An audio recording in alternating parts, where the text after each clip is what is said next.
June 21st, 1991. The phone rings at 2 a.m. in Johnny Carson's Malibu home. His middle son, Rick, 39 years old, has lost his life in a car accident on a mountain road outside Los Angeles. Within hours, the news breaks. The most famous man in America has lost a child. 4 days later, the memorial service begins. The family gathers, friends arrive, the cameras wait outside. And America's most beloved television host, the man who attended hundreds of celebrity funerals over his career, never walks through those doors. Let me show you how we got here. America's most private man. For 30 years, Johnny Carson was the nice guy America invited into their homes each night, warm, witty, and seemingly effortless. But behind the charming facade was a man his own associates described as the most private public man who ever lived. Someone who hired fixers to orchestrate secret break-ins, banned former friends for decades over perceived betrayals, and was so emotionally remote that he would one day be unable to face his own son's funeral. From 1962 to 1992, Johnny Carson ruled late-night television. Every weeknight, millions of Americans watched the king of late-night swing an imaginary golf club during his monologue, don the jeweled turban of Karnak the Magnificent, or share genuine laughter with Ed McMahon. For 3 decades, he was America's companion, the man who tucked the nation into bed with wit and warmth. But crew members described something entirely different the moment cameras stopped rolling. Like watching someone turn off a switch, Carson's face would go blank mid-laugh during commercial breaks. The laugh lines around his eyes would smooth. He'd check his watch, look past whoever was talking to him, and become someone none of them recognized. One stagehand who worked the show for 11 years later said it never stopped being unsettling, the speed of the transformation, the completeness of it, the way the warmth drained from his face in the time it took to cut to a Buick commercial. America had no idea. 15 million people watched him joke with Ed McMahon. 0 people knew that during commercial breaks, Ed stopped trying to talk to him. Behind that carefully maintained public image existed fixers whose job was to handle situations that could never reach the public. There were blacklists of people who had crossed invisible lines and would never be forgiven. There were professional vendettas that destroyed careers and ended decades-long friendships. The real story isn't that Carson was secretly terrible, it's that he was profoundly damaged, and he spent his entire life constructing elaborate defenses to ensure no one could see that damage. One of those defenses was simple: destroy anyone who got too close to the truth. 3 people would learn the true cost of crossing Johnny Carson. The first one didn't even mean to do it. The cost of crossing Carson. In the television landscape of the 1970s and 80s, getting booked on The Tonight Show was the difference between obscurity and stardom. Carson's approval functioned as a golden ticket to America's living rooms, but his disapproval carried equal weight in the opposite direction. Being banned from his show sent a message that echoed throughout the industry. This person has been judged and found wanting by the king of late night himself. People who worked alongside Carson described him as notoriously thin-skinned, someone who could deliver devastating mockery in his monologues, yet couldn't tolerate even gentle mockery directed at himself. He kept score. He remembered slights. And Carson didn't yell. He simply erased you. One day you were welcome in Studio 6B. The next day, your agent's calls went unreturned. Dana Carvey learned how little it took to cross that line. When Carvey performed a Saturday Night Live sketch portraying Carson as senile, he was simply doing his job as a comedian. The sketch wasn't particularly cruel or vicious. Carson, however, found it insulting. And that was enough. Dana Carvey never appeared on The Tonight Show again. No conversation, no explanation, no opportunity to apologize. The sentence was permanent exile. But if blacklisting a comedian for doing his job seemed petty, Carson's next enemy committed an even smaller offense. Wayne Newton's conflict with Carson had nothing to do with television. In 1980, Newton outmaneuvered Carson in a business deal to purchase the Aladdin Hotel in Las Vegas. Carson didn't accept the loss quietly. Stung by being outbid, he began using his nightly monologues watched by 15 to 20 million Americans to make jokes questioning Newton's masculinity. Night after night, the innuendos continued, amplifying rumors that had followed Newton throughout his career. The feud escalated until Newton confronted Carson directly in his office, making it clear the jokes needed to stop. The encounter reportedly included threats of physical violence. Carson's face, according to one account, went completely blank, the same blank look his crew saw during commercial breaks. The jokes eventually ceased, but Newton was never invited back. But even a Las Vegas showdown couldn't compare to what Carson did to the woman he once called his protege. Joan Rivers had been more than just a guest. She was Carson's protege, someone he trusted enough to fill his chair when he took nights off. For years, Rivers guest hosted dozens of episodes, sitting behind that famous desk while Carson took vacations. America saw her as Carson's chosen successor. Then came 1986. The Fox network offered Rivers her own show, the chance to compete directly against The Tonight Show in the same time slot. Her own program, complete creative control, the chance to step out of Carson's considerable shadow. But Rivers made a critical error. She signed the deal without first calling Johnny Carson personally. To Carson, it was the ultimate betrayal. He learned about Rivers' new show through press announcements, reading about it in Variety like any other member of the industry. The woman he had mentored had treated him like any other person in the business, rather than the man who had made her career possible. When Rivers finally tried to call Carson to explain, he picked up the phone. She began to apologize, and mid-sentence, he hung up on her. It wasn't a dramatic conversation with yelling or accusations. He simply ended the call. And in that single gesture, he ended their relationship entirely. For the next 18 years until Carson passed away in 2005, he never spoke to Joan Rivers again. Not at industry events, not when mutual friends attempted to broker peace, not even when Rivers publicly apologized multiple times on television and in interviews. If Joan Rivers, one of Carson's chosen few, could be erased for a perceived slight, then no one was safe. Even as he destroyed careers and humiliated rivals, Carson never let the mask slip on camera. He remained charming, professional, the nice guy America trusted. But Carson's professional ruthlessness was only possible because of what he was willing to do in his private life. And in 1970, he crossed a line that should have destroyed everything. Breaking into her apartment. By 1970, Johnny Carson's second marriage to Joanne Copeland was deteriorating. Friends close to the couple reported growing distance, increasing arguments, and Carson's mounting suspicion that his wife was being unfaithful. For someone with Carson's pathological need for control, this uncertainty was unbearable. He didn't want speculation or rumors. He wanted proof. Joanne maintained a separate apartment in New York, a detail that only amplified Carson's suspicions. The existence of this private space, somewhere she could go, that Carson couldn't monitor, couldn't control, couldn't access, gnawed at him. Day after day, the question consumed him. What was she doing there? Who was she seeing? What was happening in that apartment that he wasn't allowed to know about? Finally, Carson made a decision. He picked up the phone and called his lawyer, Henry Bushkin, who had recently begun working for him, and he made a request that would either destroy his career or give him the proof he needed. "Henry," Carson said, "I need you to help me break into Joanne's apartment." Bushkin, a successful entertainment lawyer, was being asked by the most famous man in America to help him commit a crime. Not a civil matter, not a legal gray area. Breaking and entering a criminal offense that could result in arrest, prosecution, imprisonment. In conversations years later, Bushkin described this as planned, calculated, methodical.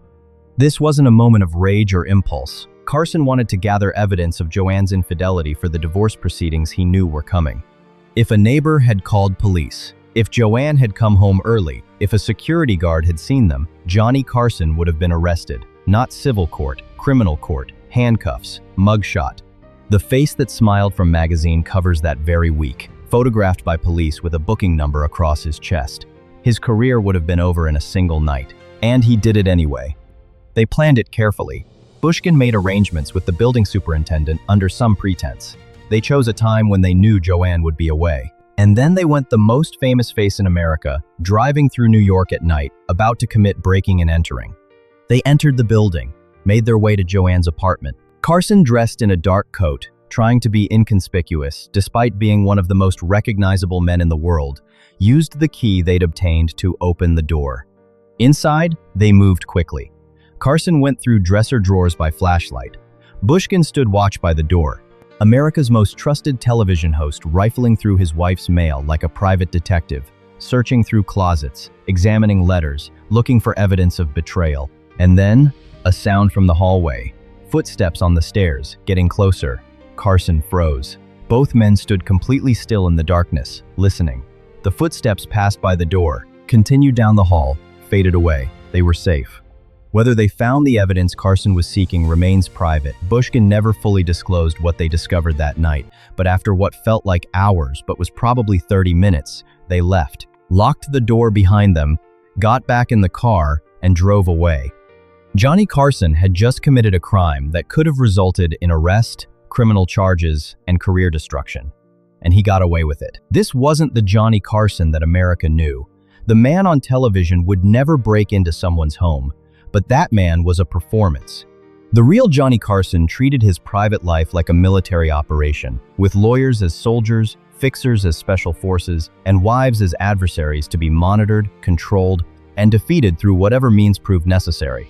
The break-in revealed the fundamental purpose of Carson's carefully maintained public image. The nice guy mask was protective coloration. As long as America believed Johnny Carson was fundamentally decent, trustworthy, wholesome, he could engage in behavior that would destroy lesser celebrities.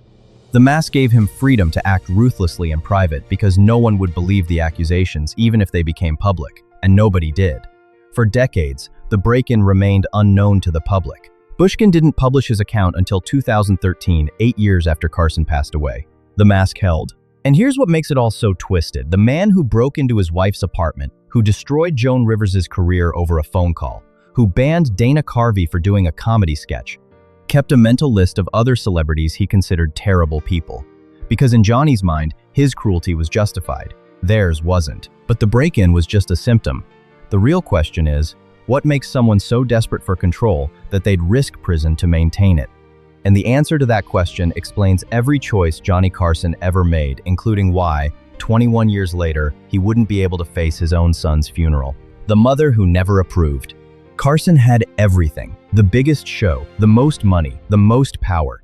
Presidents sought his approval. Hollywood legends competed for time on his couch. None of it mattered to Ruth Carson.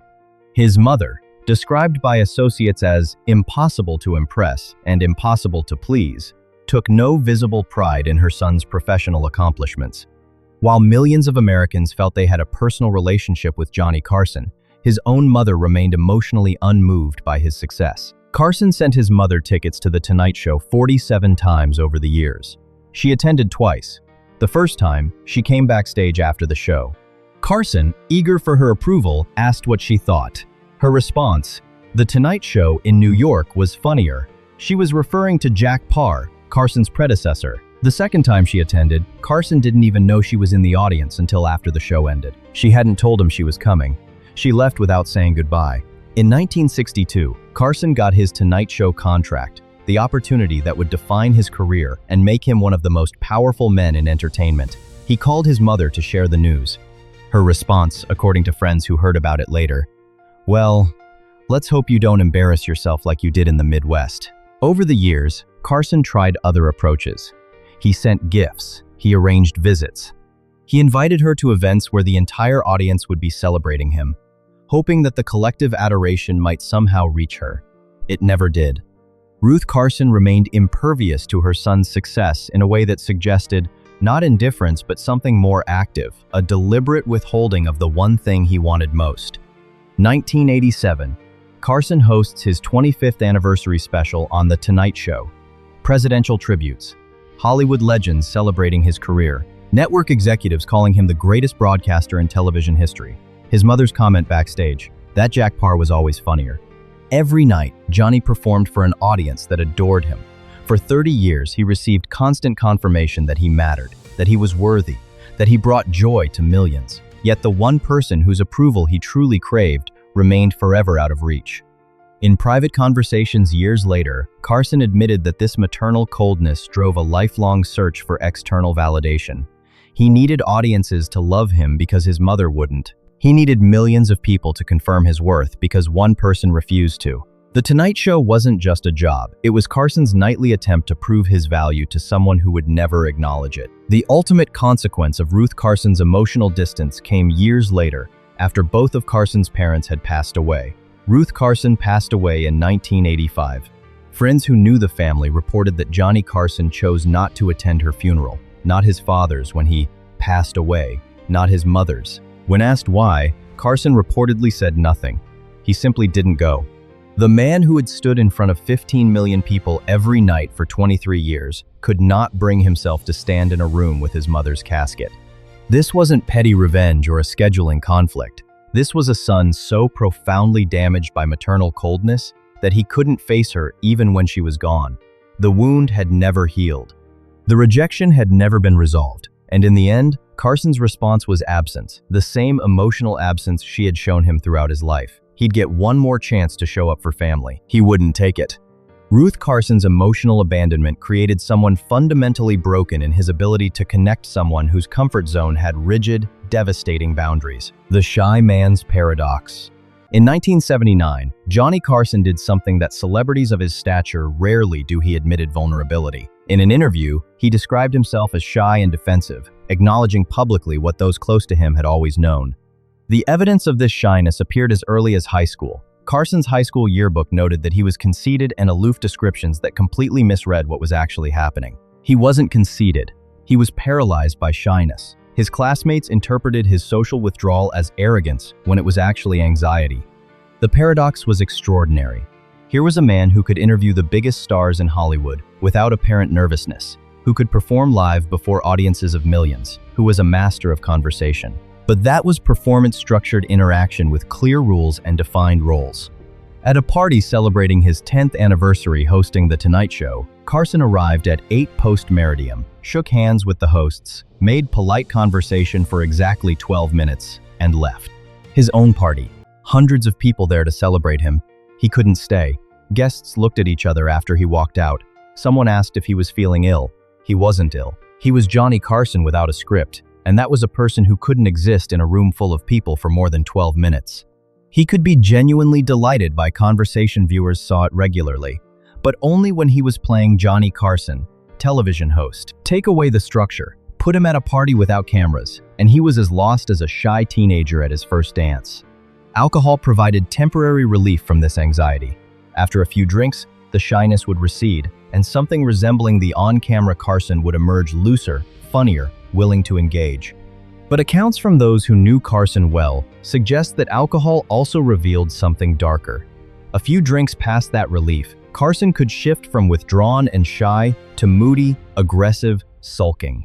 The black moods that friends and colleagues described weren't just about shyness. They were anger, volatility, a simmering resentment that occasionally broke through the carefully maintained surface. Some nights, the people closest to him simply left the room and waited for it to pass. The more Carson relied on the performance, the more distant he became from any authentic self. He was the most public man in America and simultaneously the most private. Everyone knew him, and no one knew him at all. And 21 years after that break-in, all of it, the feuds, the control, the masks, would converge in the most devastating moment of his life: Carson's Hollywood blacklist. Staff members who worked on The Tonight Show described Johnny Carson maintaining what some called a mental blacklist, not of people who had wronged him personally, but of celebrities whose behavior backstage revealed character flaws that Carson found inexcusable. His code was simple: how you treat people who can't help your career reveals who you really are. And Carson paid attention. The show's crew learned to read his signals.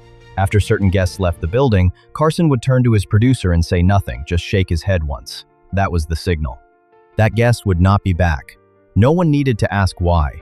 The crew had seen the same thing Carson had seen, the way a star treated the people who couldn't fight back.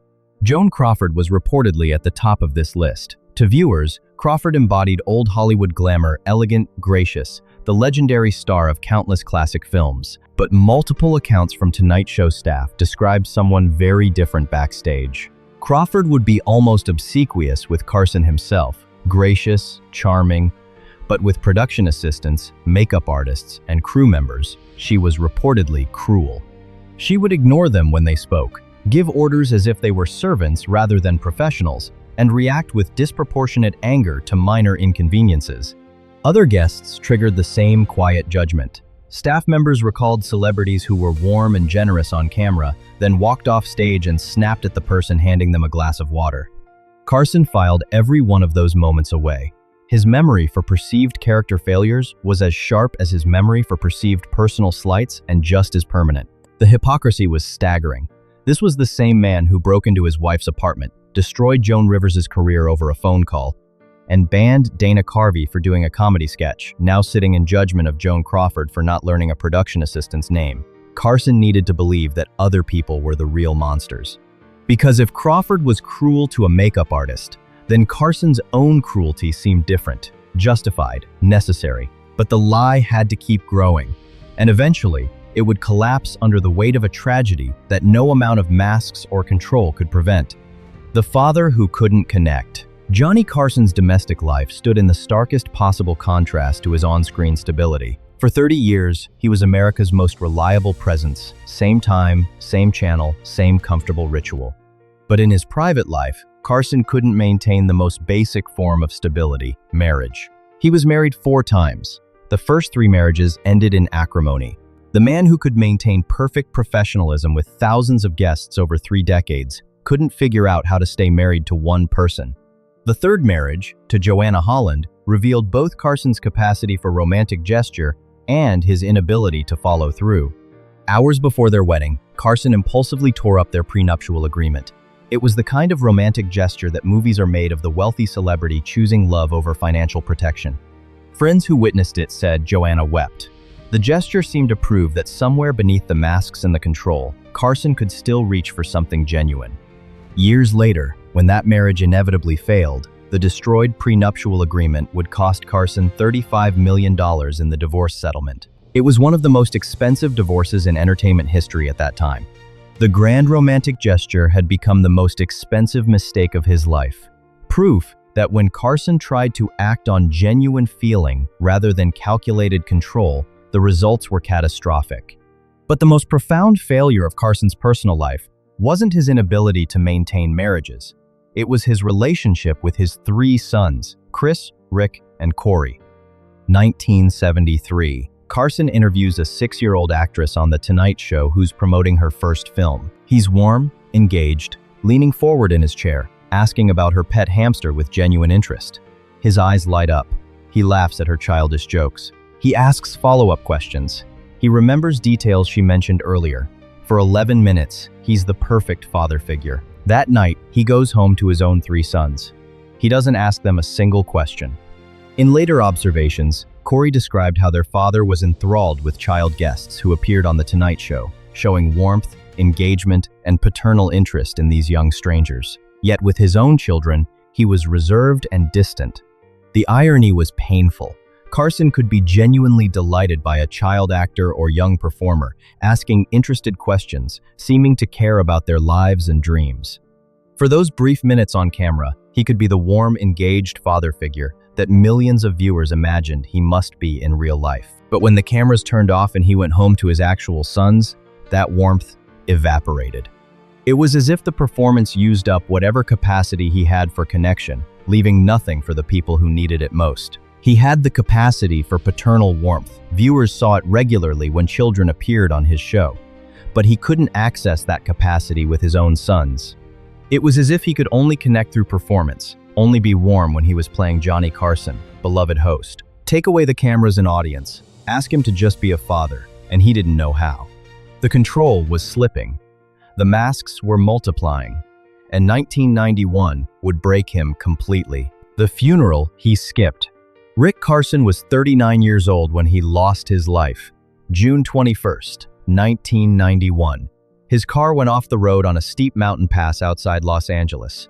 The call came to Johnny Carson's home at 2 a.m. Sources close to the family later described Carson's immediate reaction as one of complete shutdown. Not grief, not anguish, but a kind of emotional blank screen, as if his brain couldn't process the information being given to him. The memorial service was scheduled for June 25th. 4 days later, family members began arriving in Los Angeles. Friends of Rick's gathered. The press, knowing that Johnny Carson's attendance would make national headlines, positioned themselves outside the funeral home. But within Carson's inner circle, a conversation was taking place. Carson told those close to him that he would not be attending the memorial service. His justification: he wanted to protect the family from a media circus. His presence, he argued, would turn Rick's funeral into a spectacle. Photographers would swarm, news crews would demand statements. Rick's friends and family wouldn't be able to grieve privately. On the surface, the logic seemed sound. Johnny Carson was one of the most famous men in America. His appearance anywhere generated headlines. And a parent's grief should be private, not performed for cameras. Other celebrities had made similar choices, staying away from funerals to avoid turning someone else's grief into their spotlight. But those who knew Carson understood the real reason. Other celebrities who avoided funerals sent flowers, wrote letters, grieved privately at home with family. Carson didn't do any of those things. This was the same pattern that had defined his entire life. The inability to experience genuine emotion without the structure of performance. Carson could grieve for millions. He could cry on camera. He could deliver heartfelt tributes to an audience. But ask him to sit in a room with his family, with no cameras, no script, no defined role, and he literally couldn't function. June 25th arrived. The memorial service began at 2 post-meridiem. Family members filed in. Rick's friends shared memories and tears. Corey and Chris Carson were there, burying their brother without their father present. Johnny Carson was alone in his Malibu home, overlooking the Pacific, the curtains drawn, not in seclusion, not overwhelmed by grief that required privacy, just alone. And then came the tribute. On The Tonight Show, sitting behind his famous desk with millions watching, Carson broke down, tears streaming down his face, voice cracking. He talked about losing Rick. He shared memories. He expressed his pain. For those watching at home, it seemed like raw, authentic grief from a father who had lost his son. But here's what makes it so devastating. Carson could cry for millions, but not for his family. He could grieve on camera, but couldn't face the funeral. The juxtaposition was unbearable. This man could perform his anguish for an audience, but couldn't experience it privately with the people who knew Rick best. The cameras gave him permission to feel. Without them, he had no framework for grief, no structure to hold the emotion, no role to play that would tell him what to do with his hands, his face, his voice. For his surviving sons, Chris and Corey, the message was clear. Their brother was gone, and their father couldn't be there for them. Not because of scheduling conflicts or physical impossibility, but because Johnny Carson could only be a father on television, could only show love to an audience, could only express grief through performance. This was the final, unforgivable cost of the mask Carson had worn for 30 years. He had become so thoroughly merged with the performance, so completely identified with Johnny Carson, the television host, that he could only access genuine emotion through that role. Without cameras and millions of viewers, even his own son's passing was something he had to avoid. The man who brought warmth into millions of homes had none left for himself. The permanent mask. For 30 years, we invited Johnny Carson into our homes, believing we knew him. We laughed at his jokes, appreciated his wit, trusted his warmth. He was America's companion, the man who made late-night television an art form. But behind that carefully maintained image existed someone far more complicated, brilliant and broken, generous and cruel, capable of enormous charm and devastating coldness. He was a man who could captivate millions yet couldn't connect with his own sons. Someone who demanded loyalty but destroyed those who disappointed him. A performer so skilled that the mask became more real than the person underneath. The tragedy of Johnny Carson wasn't that he was secretly terrible, it's that he was profoundly damaged, and he spent his entire life constructing elaborate defenses against anyone seeing that damage. The fixers, the feuds, the control, the masks, all of it was designed to protect a wound that never healed. Inflicted by a mother who couldn't love him and perpetuated by a man who never learned how to love himself. The funeral happened without him. And Johnny Carson, the man who could cry for 15 million people but not for his own family, lived out his final years alone. Not in hiding, just alone. Because the mask had become so permanent, there was nobody left underneath it. He retired in 1992. He did not give interviews. He did not appear on other shows. He did not write a memoir. The most public man in America simply disappeared from public life, as completely and as quietly as he had once disappeared from his son's funeral.